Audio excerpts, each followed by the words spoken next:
Parliament ఎన్నికలకు తెలంగాణ సిద్ధమైంది. సమస్యాత్మక ప్రాంతాలపై పోలీసులు ప్రత్యేక నిఘా పెట్టారు.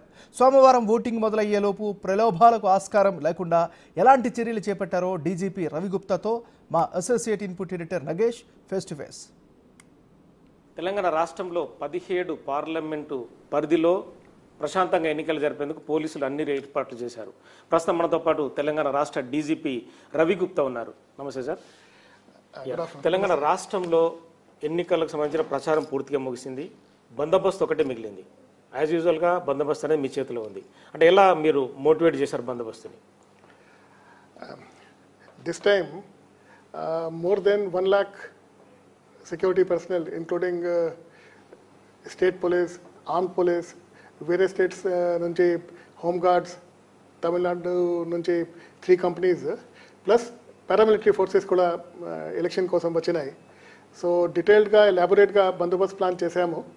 సో ఆల్ 17 కాన్స్టిట్యుయెన్సీస్లో ఎక్కడ ఎంత బందోబస్తు కావాలా క్లాసిఫికేషన్ కూడా జరిగింది. పోలింగ్ స్టేషన్స్ క్రిటికల్ ఎక్కడ ఉన్నాయి, ఎక్స్ట్రీమిస్ట్ ఎఫెక్టెడ్ ఎక్కడ ఉన్నాయి, అండ్ స్పెషల్ రిక్వైర్మెంట్స్ ప్రకారం బందోబస్తు ప్లాన్ చేశాము. And we're giving sufficient number of women constables and women personnel also to take care of local needs. So it will go off well. Okay, అంటే sensitive areas ఎన్ని ఉన్నాయి sir Telangana స్టేట్లో? Sensitive అంటే about 348 locations extremist affected ఉన్నాయి.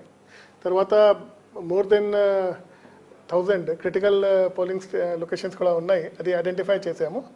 బందోబస్తు accordingly ఏర్పాటు చేస్తాము. Okay, ఛత్తీస్గఢ్లో ఎన్కౌంటర్ తర్వాత సిచ్యువేషన్ ఎలా ఉంది తెలంగాణలో? More than people 89 means 91 people already encounter. So మీకు ఆల్రెడీ ఐడియా ఉంది. సో అక్కడ ఆ సిచ్యువేషన్ ఇక్కడ ఏమన్నా ప్రభావం చూపుతుందా? ఛత్తీస్గఢ్లో ఎన్నిక ఆల్రెడీ అయిపోయింది. 3rd ఫేజ్లో అయిపోయింది. ఇప్పుడు తెలంగాణలో ఉంది.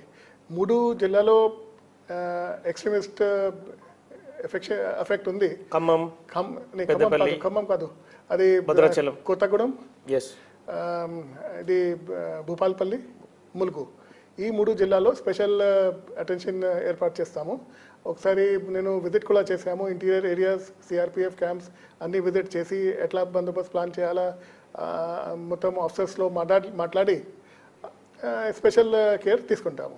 ఓకే, అంటే మీద పారామిలిటరీ ఫోర్సెస్ ఎన్ని ఉన్నాయి సార్ తెలంగాణ వరకు? టోటల్ 164 కంపెనీస్ వచ్చినాయి. అండ్ ఎలక్షన్ తర్వాత, పోలింగ్ తర్వాత ఈవీఎం స్ట్రాంగ్ రూమ్స్ గార్డింగ్ చేయడానికి we have about 4 companies from paramilitary forces. So will take suitable steps. Okay, web casting కానీ మానిటరింగ్ కానీ అంటే పోలీస్ తరఫున ఎలా ఉండబోతుంది? పోలింగ్ స్టేషన్స్లో already election commission of India is taking care. But we have our own network of CCTV cameras. So we have set up a police control room in our DGP office and 24/7 monitor చేస్తాము. Okay, అంటే polling స్టేషన్లో near by 100-200 metres people రాకూడదు. కానీ కొన్ని చోట్ల కొంత అంటే old city లాంటి కావచ్చు, మిగతా ప్లేస్లో కొన్ని చోట్ల గొడవలు జరిగే అవకాశం ఉంది. పోలీసుగా అంటే మీరు ఏం చెప్పదలుచుకున్నారు? See, we are taking all precautions and we are putting paramilitary forces also in sensitive areas, old city and elsewhere. So according to local situation, we'll take steps. Okay, vote percentage పెంచడం కోసం పోలీసుల నుంచి ఏమన్నా movement చేసే అవకాశం ఉందా? అంటే last time చాలా తగ్గిందని కొంత వినిపిస్తుంది. ఎన్నికల ప్రక్రియలో సిటిజన్స్ పార్టిసిపేషన్ చాలా ముఖ్యంగా ఉంది. పోలీస్ డిపార్ట్మెంట్ నుంచి ఏమేం చేయాలా అన్నీ ఏర్పాటు చేసాము. So free and fair and safe elections to ensure that we appeal to citizens. ఈ మీ ఓట్ ఒక హక్కు మాత్రమే కాదు, ఇది మీ సొసైటీ, మీ కంట్రీ కోసం మీ బాధ్యత. సో దయచేసి తప్పనిసరిగా ఓట్ వేయండి.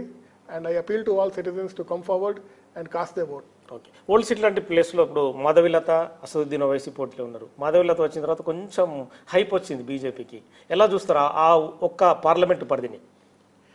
See, we are providing bandobast as per situation. We are not providing bandobast as per candidate. అంటే 7 అసెంబ్లీ సీట్స్లలో కామన్గా మీకు తెలియనిది ఏముంది? అందులో చిన్న చిన్న ఇవి జరుగుతూ ఉంటాయి. We'll take action as per law. As per law. Yes.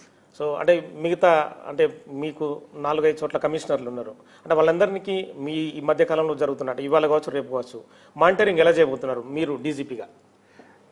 See, we have our control room 24/7. అన్ని వీడియో ఫీడ్స్ కూడా వస్తున్నాయి. అన్ని But we are in direct touch with all officers, all CPs and all SPs across the state. మీరు ఎక్కడికైనా వెళ్తున్నారు sir జిల్లాలకి కానీ some places? See, the thing is, if you go at one place, other places will be left out. So we will monitor from a central location. Depending on requirement, we'll take action. Okay, thank you sir. So మొత్తానికైతే polling ప్రశాంతంగా జరిగేందుకు అన్ని రకాల ఏర్పాట్లు చేశాం. Paramilitary బలగాలతో పాటు తెలంగాణ పోలీసులు కూడా ఎన్నికల్లో పాల్గొంటారు. ప్రజలు మాత్రం ఖచ్చితంగా ఓటు హక్కు వినియోగించాలి. ఓటు హక్కు అనేది స్వేచ్ఛాయుతంగా వినియోగించుకొని మీకు నచ్చిన నాయకుడిని ఎన్నుకోవాలని పోలీసులు చెప్తున్నారు.